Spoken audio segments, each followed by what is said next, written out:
Morning, everyone. Good morning. My name is Paul Brelje. Or I'm the Director casino, of great. Sustainability here at Sonoma State.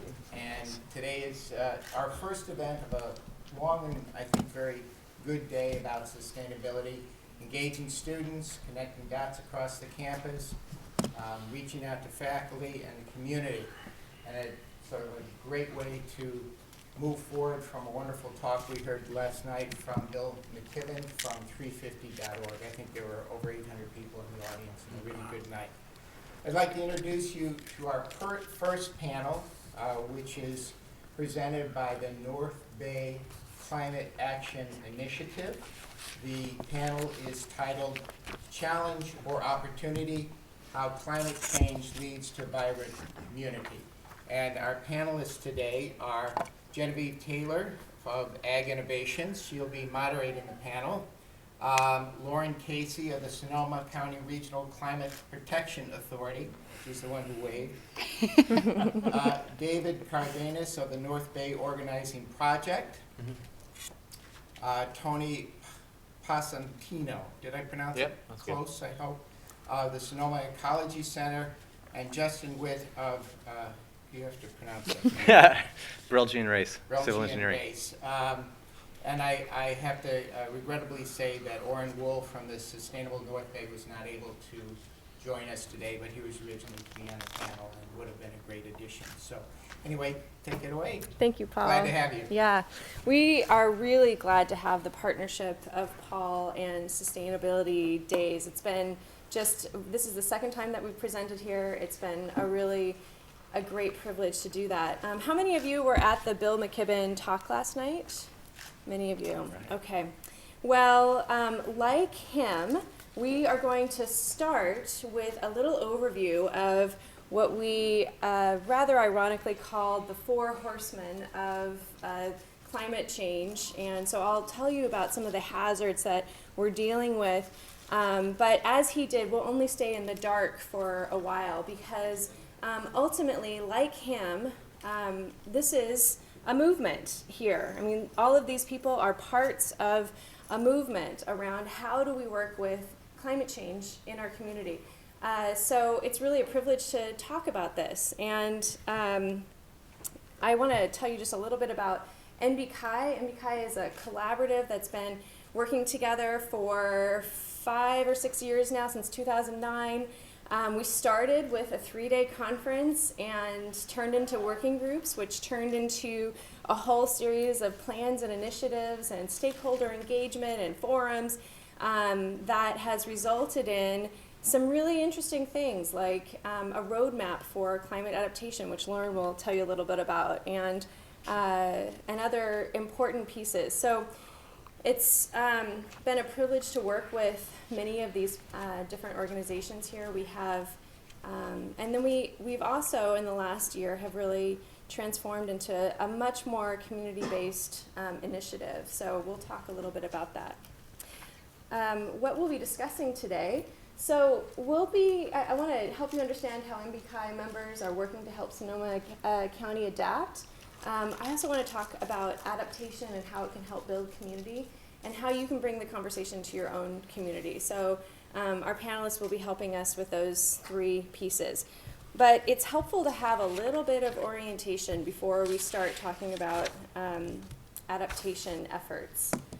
So one is adaptation is really a response to hazards that have been identified. And to give you a little bit more of the story, 10 years ago, we knew that climate change would start to be, or was creating impacts, but we didn't know what that really meant for the ground level. So we knew what the West Coast might be experiencing, and I say might be because these were all projections. We knew that there were changes at a planetary level, but about 6 years ago or 7 years ago, all of a sudden, the modelers, so those folks that are working with computer simulations, looking at weather patterns and the trends around those, were able to say, hey, we can project now on a watershed scale. So we can look at Sonoma County, we can look at Marin, we can look at the Bay Area. And this launched a totally new kind of conversation for the communities, because all of a sudden communities could say, okay, we know what's coming more specifically, and we can understand how we plan for those eventualities. So what's coming? Flood, fire, drought, and heat waves. Oh goody. So the four horsemen, what we've been talking about. So we have rising temperatures that create unprecedented conditions on average and during extremes in both summer and winter seasons.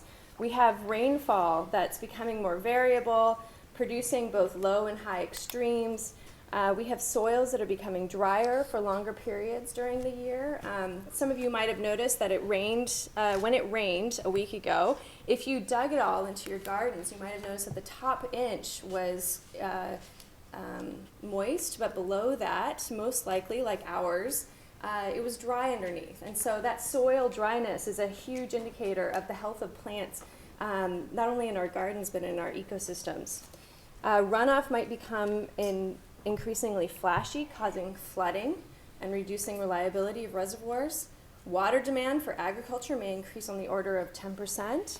Groundwater recharge is less variable over time than rainfall, providing a more reliable water supply. Fire frequencies are projected to increase on the order of 20%. Vegetation suitability is shifting toward more grassland and shrubland, and there will be sea level rise. So in the Bay Area, we are looking at sea level rise impacts in the Vallejo region, so it's further south, and then also in southern Petaluma. But in the so that's here in Sonoma County rather. But in the Bay Area, they're obviously looking at all of those impacts in a much more.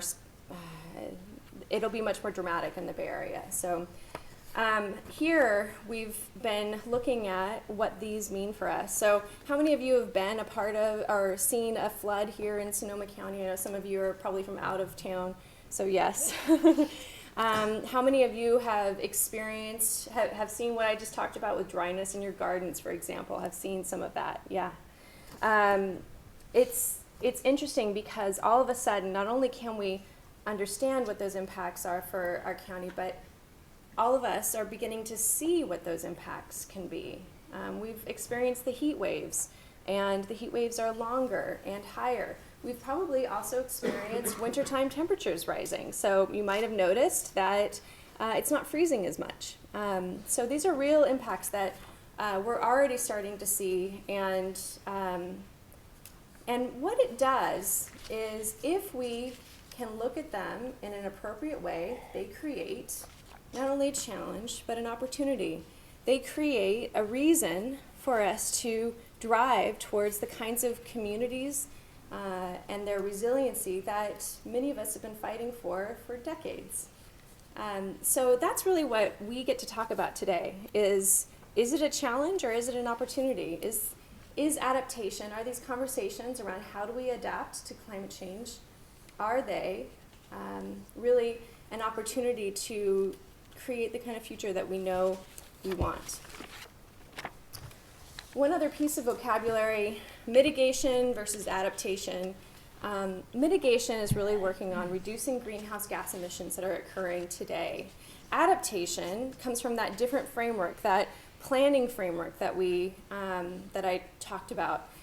So, but mitigation efforts are absolutely critical to a critical building block for climate response. We cannot have a better future unless we work on reducing greenhouse gas emissions. So at times, we've heard conflict between mitigation efforts and adaptation efforts. To NBCAI, these are really part and parcel. They have to work hand in hand because adaptation is really looking at how do we adapt to a future that's best for us and what can we do now to create the kind of future that we want. And so these reducing greenhouse gas emissions is absolutely an important piece of it. The other part is, the other pieces around adaptation are things like protecting clean air and water supply for forests, rivers, and groundwater, protecting natural systems, protecting human systems, safety measures and disaster preventions, and emergency services. Now, for all of the floods, the heat waves, where we start to see them first is actually at the emergency services. And yet, emergency services, as we probably have seen with the fire, for example, if we are spending all of our time fighting fires but not attending to the healthy forest ecosystem, then we're actually creating a cycle where we get we can never get past the firefighting as a solution.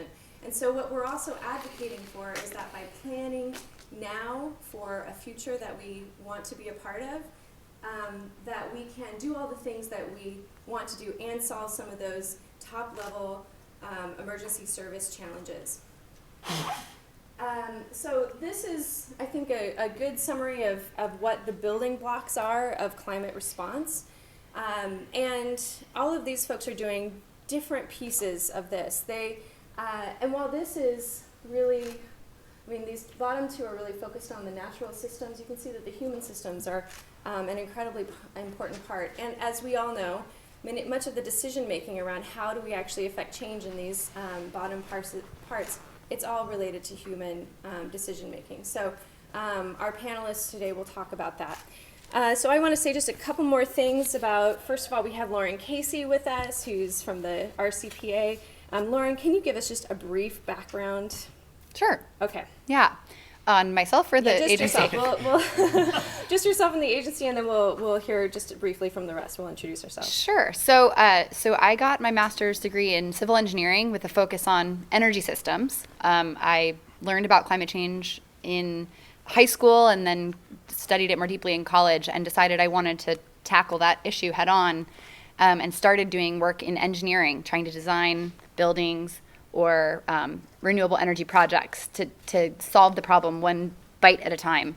And I pretty quickly realized that I had a much bigger appetite for getting in the thick of problem solving at a bigger scale, and gravitated towards community scale planning. And so for the last about 8 years, I've been working with different cities, states, and regions, and for the last 4, Sonoma County as a region, on climate action planning, climate adaptation planning, and energy systems planning. That's great. Thank you. Justin. Yeah, I'm Justin. I work with Brelje and Race. It's a civil engineering company, and I'm the environmental planner there. So people come into my office to find out what it is that they can't do. So I'm sort of the bad news guy in the office. I also have a master's from San Francisco State University, Natural Resource Management and Environmental Planning. Do you need me to use the mic? Okay. Oh, you can actually, why don't we pass the mic around? Turn this thing on, maybe. Yeah, Come on. Is that better? Nope. Anybody? There we go. That better? Okay. There we go. So we do a lot of infrastructure projects, primarily water, wastewater, and schools. And I've been doing projects related to California Environmental Quality Act for about 17 years. And as part of that, we have recently been required to look at greenhouse gas emissions for each project.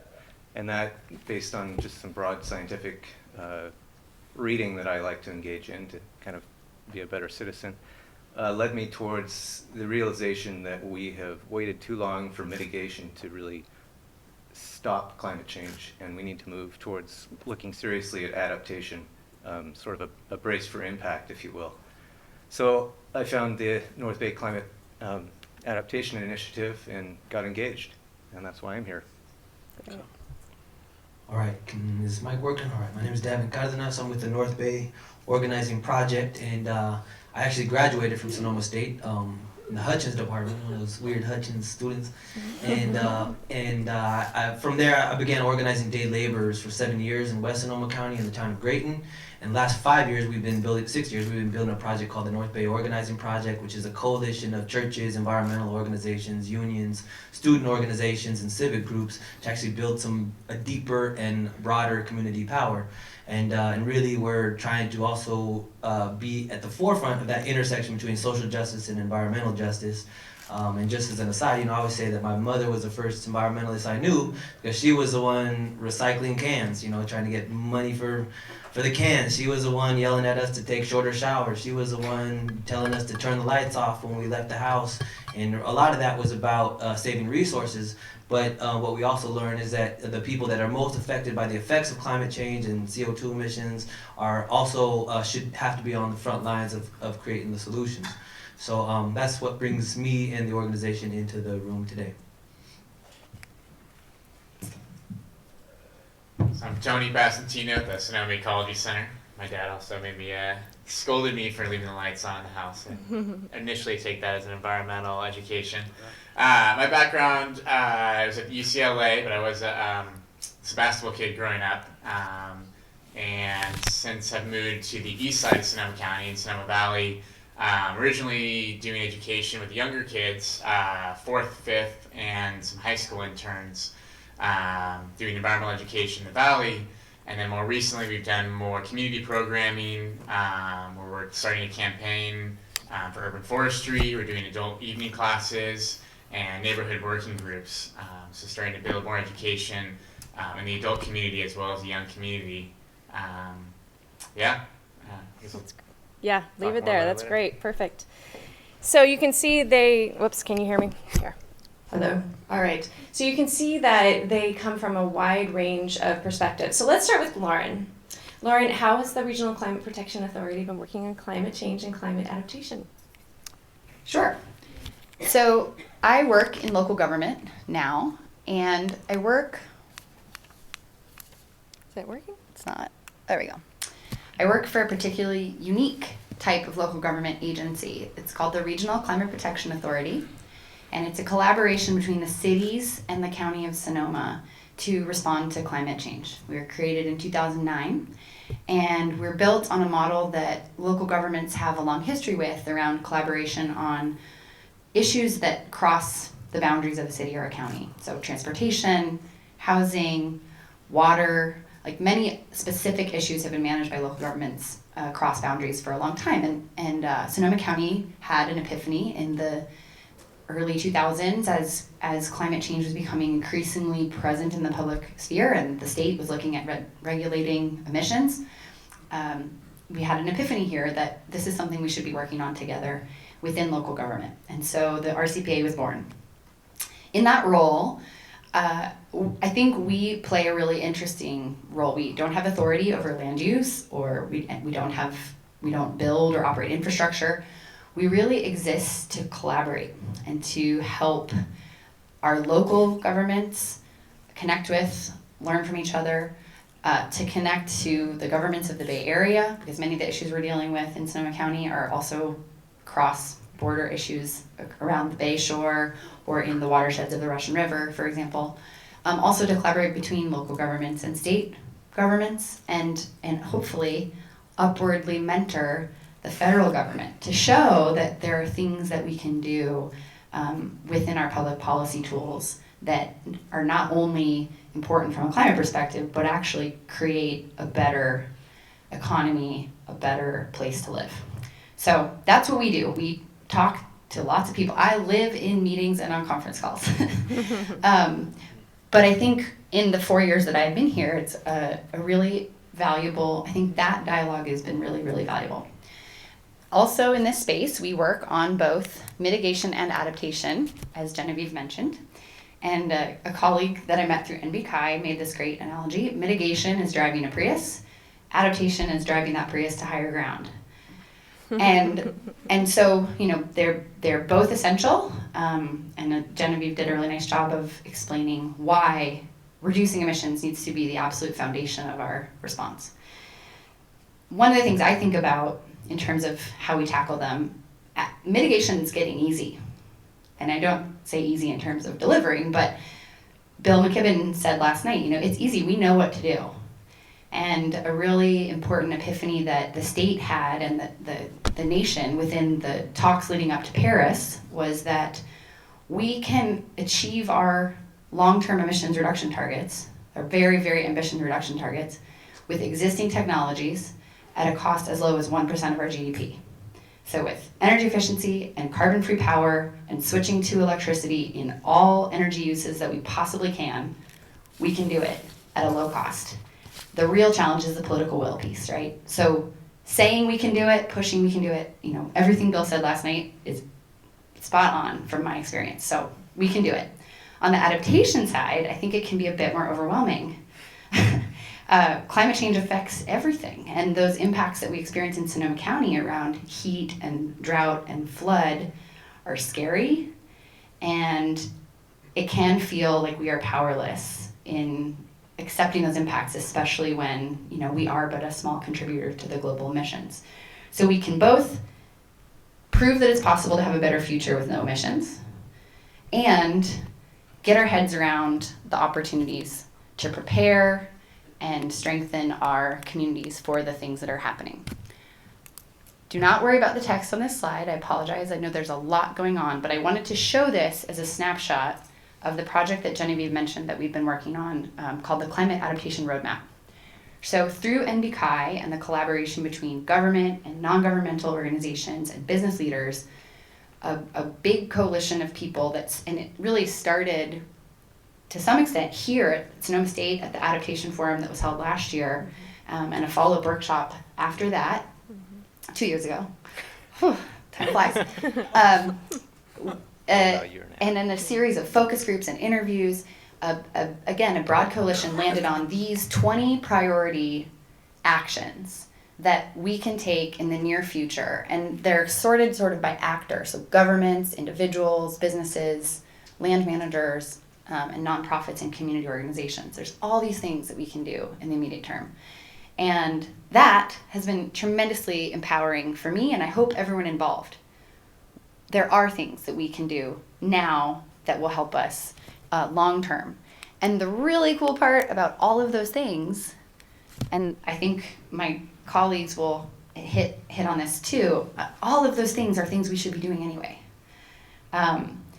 They are really, it's all about investing in the well-being of our people, the health of our ecosystems to make sure we have healthy biodiversity and ecosystems that can survive the challenges ahead, and that our built systems can withstand and prepare for more extreme weather and events. So, and I don't know if some of you may have seen this cartoon before. I love this cartoon because it speaks to the question about what do you do with deniers or people that get overwhelmed about climate change. And the question from the audience is, what if it's a big hoax and we create a better world for nothing? And the point really is that all the things that we're talking about doing are to make a better future. So when people are asking, why do we invest in climate response? It's to have a better future. So it's no regrets, and I had brought some show and tell. Would be happy to chat more, and maybe we can get into more detail about the specific things that at a government scale we're doing. For engineers and planners, I have the big show and tell. For business, communications, people who like plain language, we have a beautiful summary version that some students from Sonoma State actually helped build. So this came right out of your sustainable planning department. So thank you for having me, and thanks for all of your support for climate action in Sonoma County. And one other thing, we have that actual roadmap that Lauren just showed here as well. For these in particular, please come up and take a look at them, and if you think you're going to use them, please feel free to take one. They're also available online. Okay, so. And I guess I didn't actually explain what this is. Did I just say that? Why don't you Just do show and that? tell? It looks thick though. Tell us what it is. So my apologies. So our agency, the government collaboration of Sonoma County, just completed a several-year-long process to develop a climate action plan that's very specifically focused on the role that local government can play in advancing the roadmap and reducing greenhouse gas emissions. So we're really excited to have this new framework that helps local governments figure out what they can do with our scopes of authority as the entities responsible for infrastructure and land use and other things. So that's our climate action plan. Excellent. So we're going to move to Justin next, and I'm actually going to quote you from our adaptation forum last year. Justin said, "It takes a village with a plan to adapt to climate change." And so I'm really curious, you're a planner, and what are you personally doing to help communities adapt, and what do you think should be done? What are you hoping that communities will be doing to incorporate these kinds of ideas? Well, Glad you asked. One of the things that we have to look at is what existing tools we have to sort of address these things. As Lauren said, we're getting pretty good on the mitigation side. You know, we know how to do sustainable energy or more sustainable energy. But looking towards more the adaptation side, what can we use that exists to address that?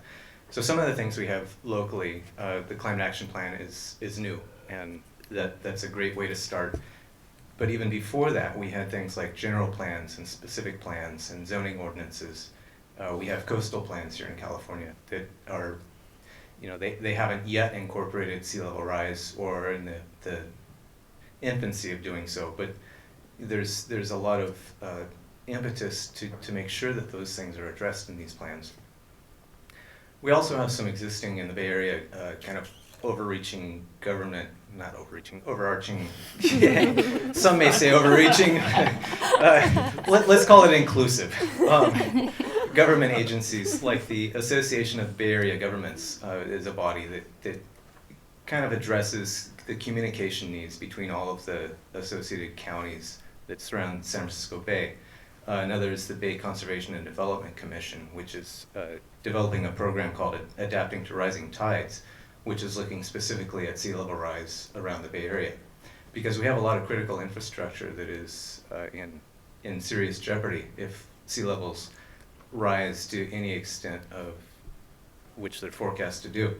But I think really the most important thing we can do currently is community engagement. The more people we talk to about these things, the more people know, and the more people that show up to, you know, council meetings and Board of Supervisor meetings to say, hey, this is really a problem and we need to really address it, the more likely the economic resources will flow to make that possible.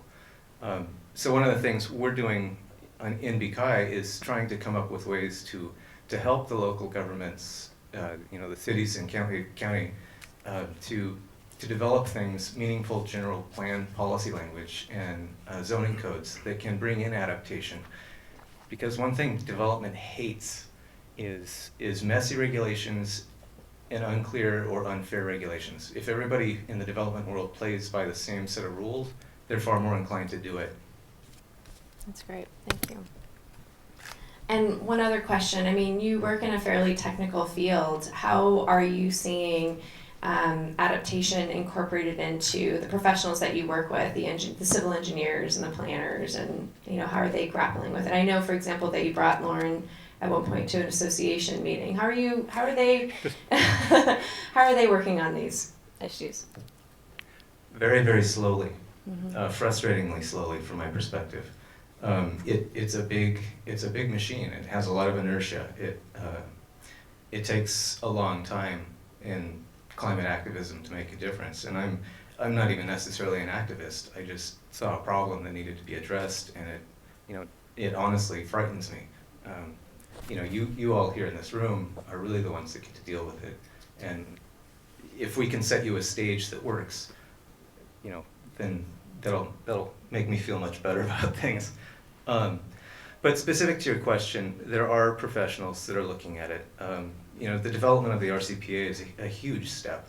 The state of California has been very advanced in their planning efforts, and they're really pushing the envelope on sustainability and developing plans to address these things. So it is happening.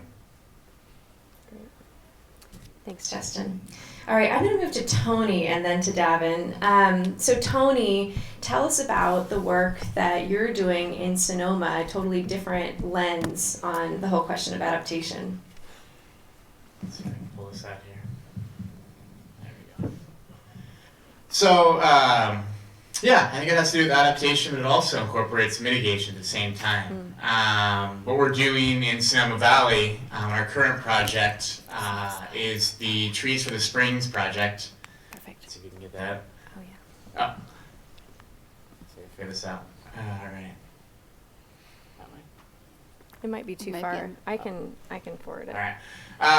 We're working on a project. I have a crew of Enviro leaders, which are high school interns, and we're training them to be community outreach and local arborists, activists Our main location we're looking at right now is on the Highway 12 corridor, and trees, the reason why I like working with trees so much is because it's fairly nonpartisan, and so for the most part, so we're reaching across everyone in the community.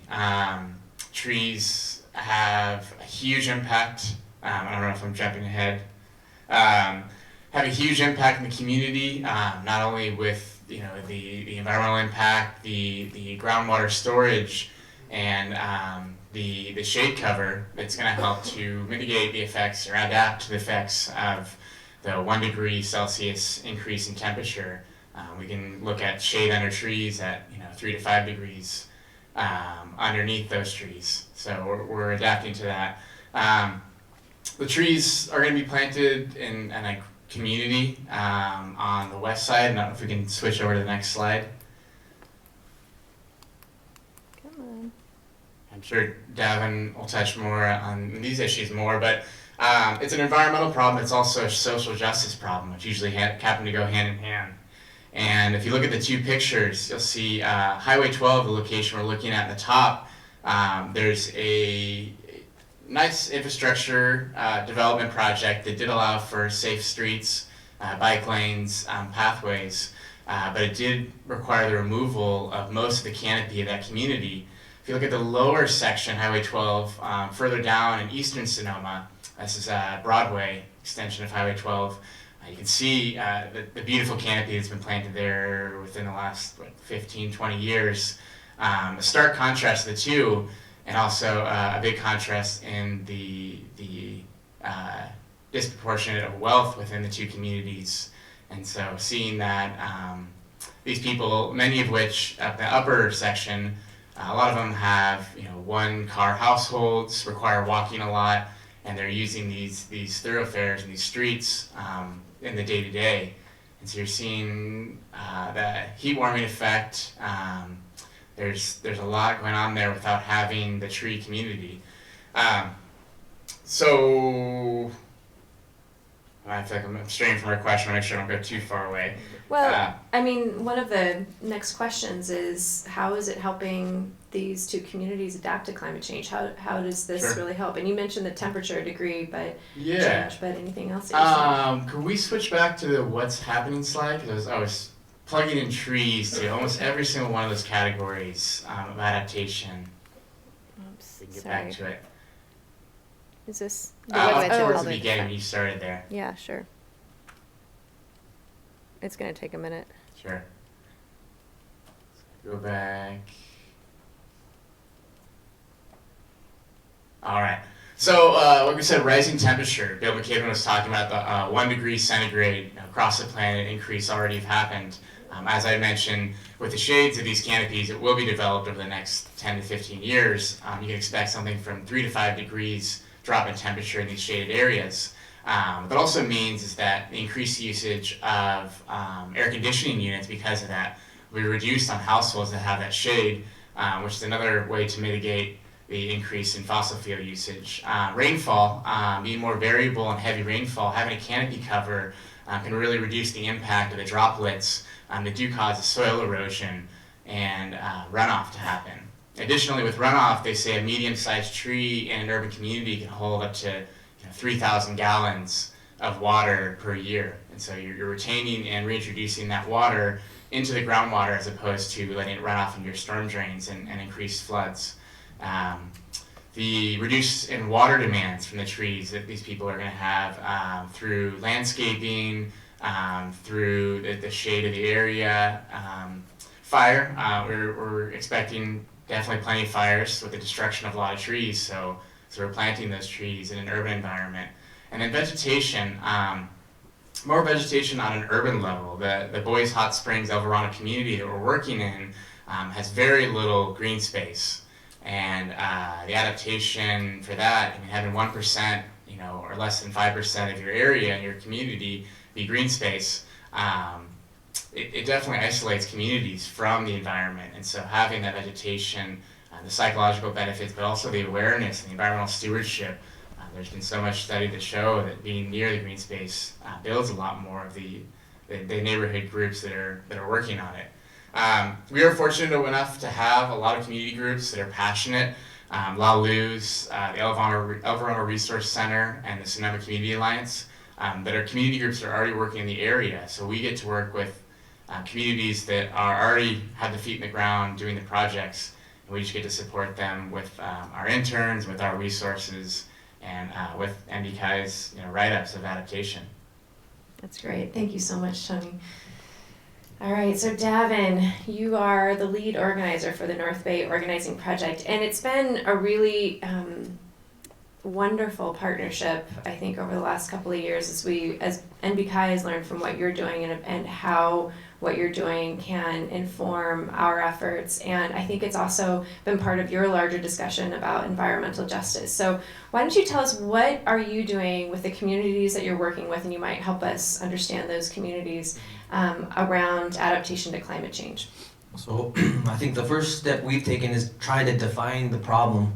And so with not only with students, with high school students, with college students, with farm workers, and with general grassroots leaders that we're working with, we're trying to redefine what it means to be an environmentalist, redefine what it means to fight for a better ecology, and part of that just comes with definition. So even with ecology, we define, eco is defined as home. So when we think about economy, we tend to immediately think about GDPs and politicians in suits, and that's how we actually define how healthy our economy is, based on numbers and statistics, instead of thinking if eco means home, then economy is the management of our home. So what if we measured economy based on how many salmon are in the creeks, right? How much the general well-being or happiness of our families, access to mental health resources, access to better wages. We want to start redefining what it means to live in a healthy economy. And secondly, we also want, we're trying to appeal and make sure that working class people are involved in the struggle, because they're on the front lines of climate change and climate degradation.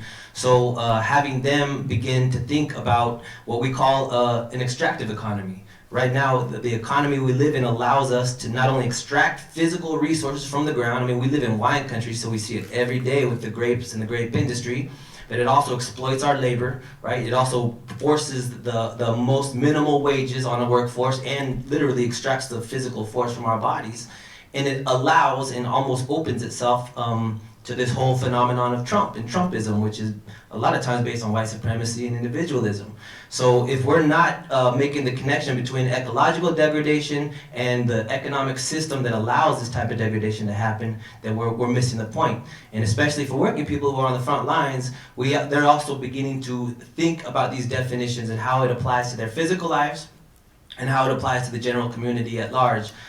Because we want to avoid in Sonoma County especially what Van Jones calls a green apartheid, where you might do the mitigation and the adaptation, but that economy, what results out of that only benefits a small elite of people who have the resources to benefit from it, where working people, immigrant people who are on the front lines being most affected by climate change are forced and pushed into the outskirts of our general society and are still going to be feeling the effects of climate change itself. So what we recently began to we engaged with Jake McKenzie, who's our MTC rep, right? So our local students and activists are now thinking about policy change on a broader level. We talk about drawing democracy down, so that if the problem is climate change, we have to think, what's the local impact, what's the local issue that people can get their hands on to actually make a change?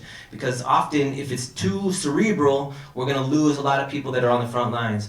And so our first act has been really fighting for school bus passes, which seems simple and maybe non-effective, but right now as a college student, you can ride Sonoma County Transit for free, because campaigns have been taken up by our leaders to actually make sure that students are riding buses for free. We think K through college should ride buses for free, and eventually in 5 years, or when we're closer to the utopia, Mr. McKenzie, that everybody should be riding the buses for free in Sonoma County, just as a way not only to mitigate traffic or CO2 emissions, but also to develop a culture of ridership where people are acting and thinking collectively about their impacts. So for us, it's not only talking and defining the issue, but beginning to make inroads to public officials. How do we actually impact change with our physical presence, with our physical bodies, and then making those changes not so cerebral, where it's it's in the hands of the smartest amongst us, or those who have PhDs, or those who have legal backgrounds, but it's playing for working class people to actually get involved, make an impact, feel the impact of their change.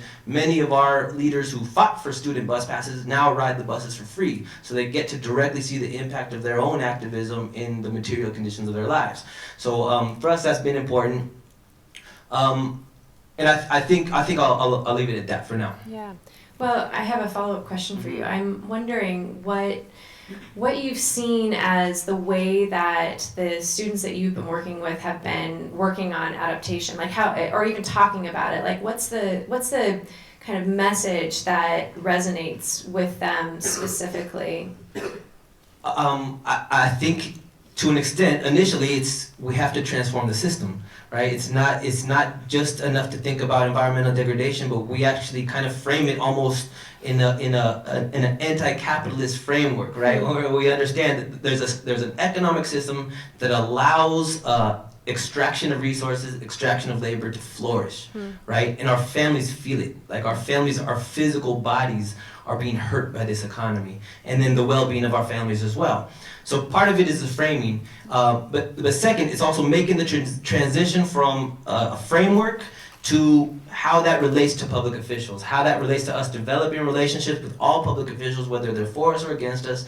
And kind of for, actually today we're going to be engaging in a broader conversation about, okay, now these are issues, bus passes. We've been fighting for rent control and making the connection between affordable and decent and dignified housing and climate as well.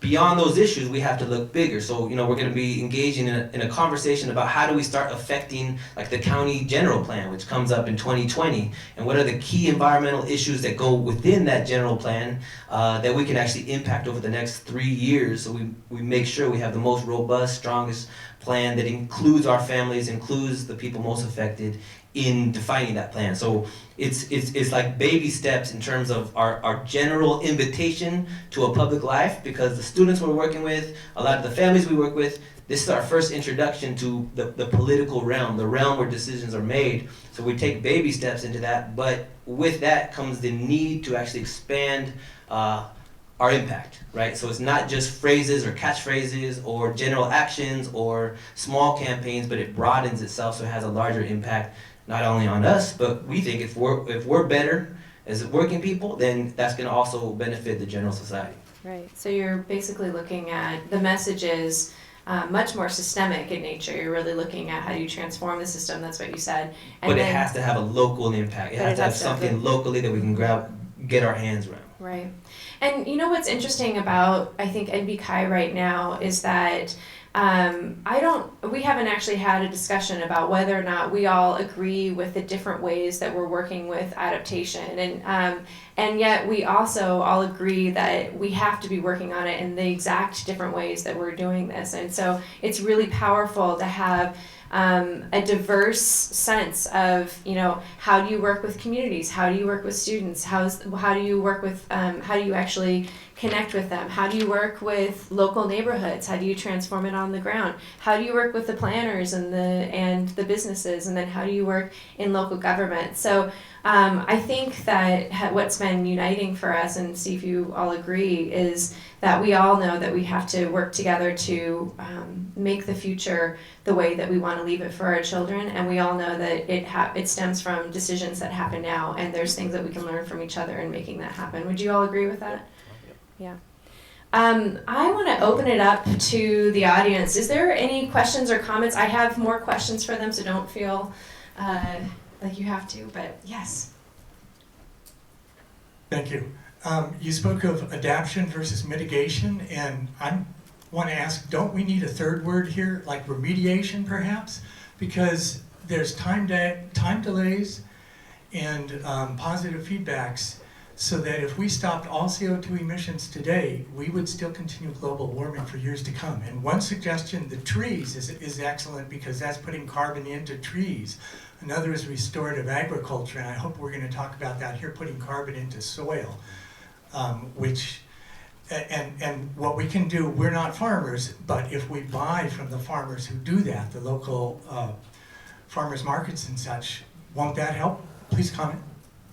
I would say that one thing that I have heard strongly from this group is that we have to look for multiple benefit solutions. So we have to look for the solutions that will fix the current problem as well as not make it worse for the future, and hopefully develop the better future. So that kind of thinking that you're talking about, I think, should be incorporated. I'd be curious, do any of you have a comment on what he's offering?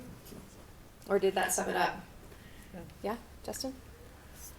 I'm no expert at carbon sequestration, but my general understanding is that yes, there are movements in that direction, but no, they are not sufficient to address the entirety of the problem. And looking at more organic things, like putting it into agriculture, is a much better way than relying on a technical solution, technology of which doesn't exist yet. But yeah, we definitely need some stopgap measures, and we need to do everything we can. Yeah, we need them all. Yeah, absolutely. Yeah. Go for it. One thing that we're gonna actually do, we do our tree plantings, is another project we're doing. It's a Sonoma Biochar initiative. And so utilizing that biochar as we're doing our tree plantings, which increases the soil moisture capturing, but also we're burying carbon, elemental carbon for up to 150, 1,000 years. So in addition to the tree that's going to be sequestering it, we're hoping to have that soil sequestration on top of that. But like they said, it's like a million or 1,000 different approaches you really have to get to this solution. So every little bit helps. Other questions? Can you say something about how to put more pressure on Governor Brown to stop fracking? Jake? Look at me.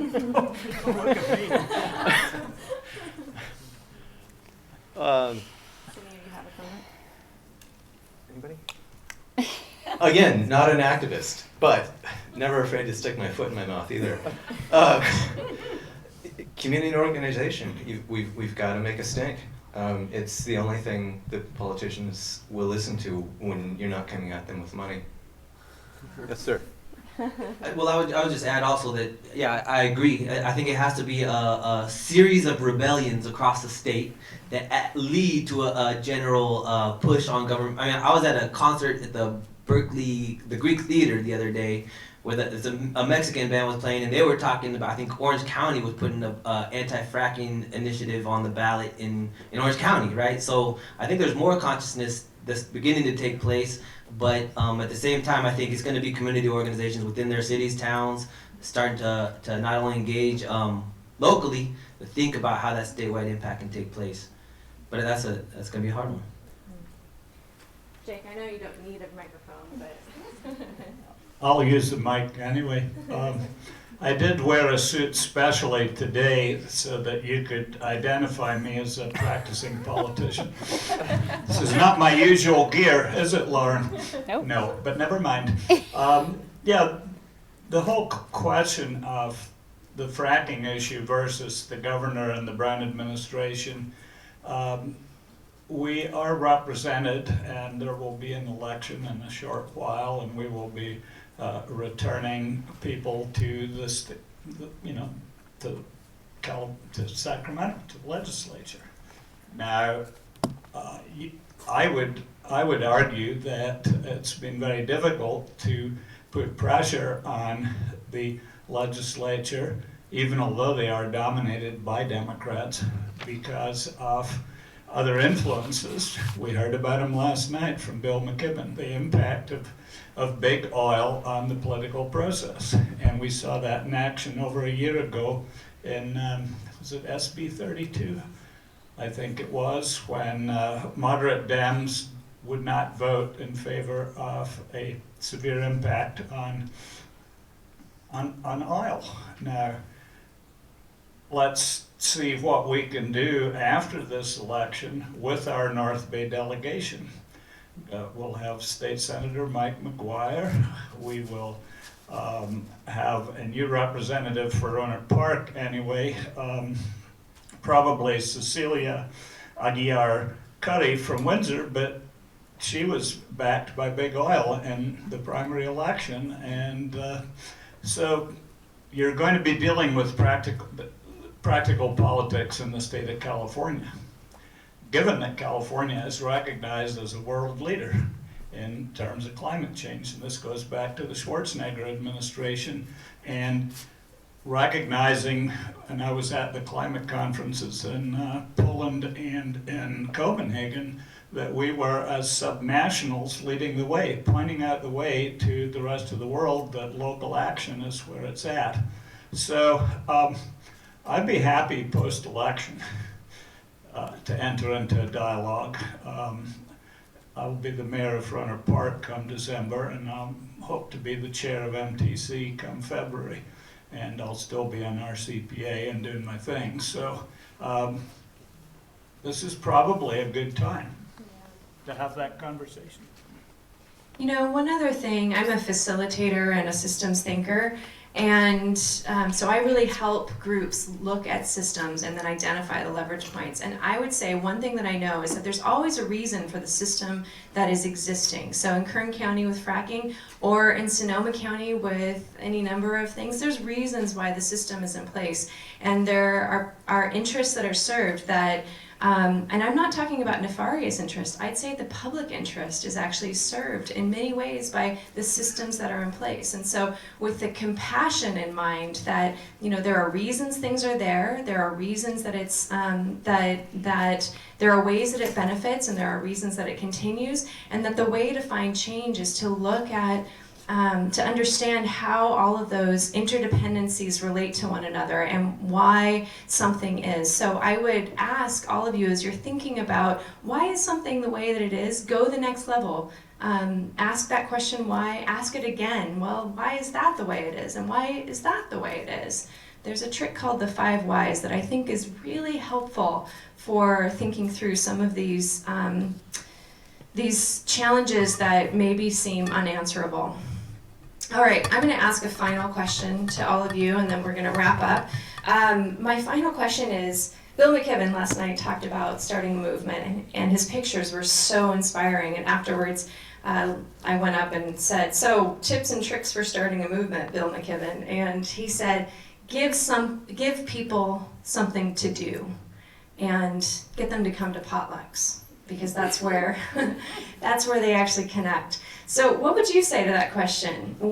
How do we start the movement, or what advice would you have for them who are thinking of the ways that they can work with their own communities around the movements that they face? I would say get to know your elected officials. You are very fortunate to have Jake McKenzie here serving you in Runner Park. And they are passionate, excellent people, and with open ears who want to work for and with you. So get to know them. Not all of them. Well, Jake, you are. So I may be, but the problem is I preach as well. So one other thing I want to say, and Davin mentioned Van Jones. I got to see him speak last week, and he said a lot of the same things that Bill said last night around change takes leaders that are willing to be moved and a movement that's willing to put in the work. And I think sometimes the work is bureaucratic, and you have to show up. And so that's part of that. I mean, get to know them as individuals, but really also get to know the process. Like, come to your city council meetings, go to the board of supervisors. Those events matter. +1. I'd say come organize with us. Reach out to the North Bay Organizing Project if you want to get involved in local issues, and not only the development or relationships with public officials, but with building relationships amongst ourselves, which comes first, and really listening intently, almost militantly to each other about what our needs are and what we want to really accomplish. It's about building power. Tell them about your Bay Area consortium that you're part of. Yeah, so there's a 6 Winds group of several community organizations on the ground, along with legal teams, and we're all working together to try to affect these larger planned Bay Areas and these bureaucratic, heady plans that are very difficult, but we're trying to draw them down, make sense out of them, have an impact the best way we can. And part of that is building the relationships with our public officials, but also really hearing the voices of community that's most affected, not only Sonoma County, but in the Bay Area, because these bodies represent our region, not just the county. And so to make any type of change, we need Jacob McKenzie plus, so many to actually make funding changes and all these other things. So please reach out. We'd love to work with you. So you get to know your neighbors, get to know your community that surrounds you. There's, every day of the week there's some auditorium full of a group of people that are talking about topics in your local community. There's all kinds of stuff going on. There's been numerous studies actually, these areas that are hit by catastrophes. The communities and neighborhoods that know about one another, that know about the pets or the elderly in the community when something happens, the rescue rates and survival rates are so much higher because people know about one another and they take care of one another. I think that goes equally with your neighborhood groups of water conservation and climate adaptation. And so get to know your neighbors, knock on someone's door and ask for an egg when you need it when you're baking your bread, and open up your bubble a little bit more. Thank you, everyone. It's been a pleasure. Please feel free to come talk with us.